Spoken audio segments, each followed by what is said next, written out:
Welcome to Uniquely Civil War, a production of the George Tyler Moore Center for the Study of the Civil War at Shepherd University. Welcome to Uniquely Civil War. I'm Dennis Frye. Today we're in a really special place.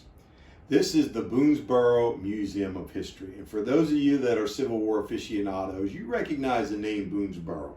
Boonsboro is a little village on the western side of South Mountain, just below Turner's Gap.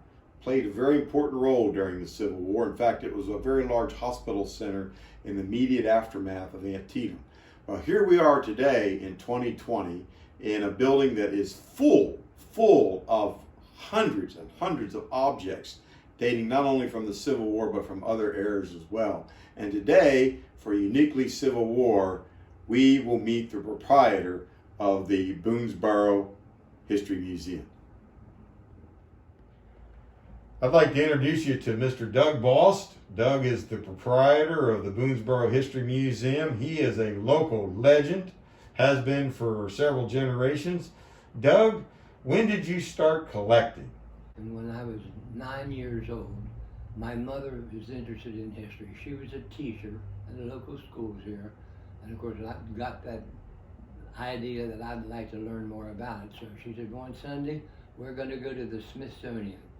So we took it right down to the Smithsonian, and I stepped in there and I was overwhelmed with all the objects. And I looked around and I said, gee, wouldn't I love to have a museum myself? And that's how it all got started. So Doug, you have so many fascinating objects here in your vast collection, but one I'm particularly interested in is actually on the counter just above you. And I believe you call it a relic post. Tell me about the relic post. Okay, this is always an interesting item that I have here, and a lot of people ask me about that.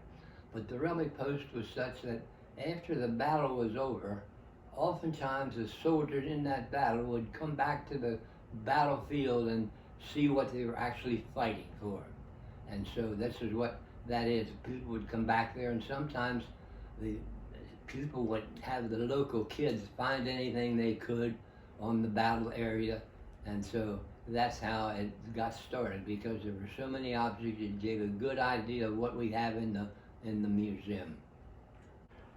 Doug, I don't know that I've ever seen a relic post before. I've been in an awful lot of Civil War museums in my travels, but this is really uniquely Civil War. How unusual is something like this relic post? Well, they're not often together that you see them. Sometimes when collectors see an actual one like the one I have that was done, early on, then they say that they would, they have one, or they, it's going to be around for a long time, don't worry about it. But that's not necessarily so, because a lot of them, they add a few items on them to give them a little more exciting view. So yours is completely authentic? Yes.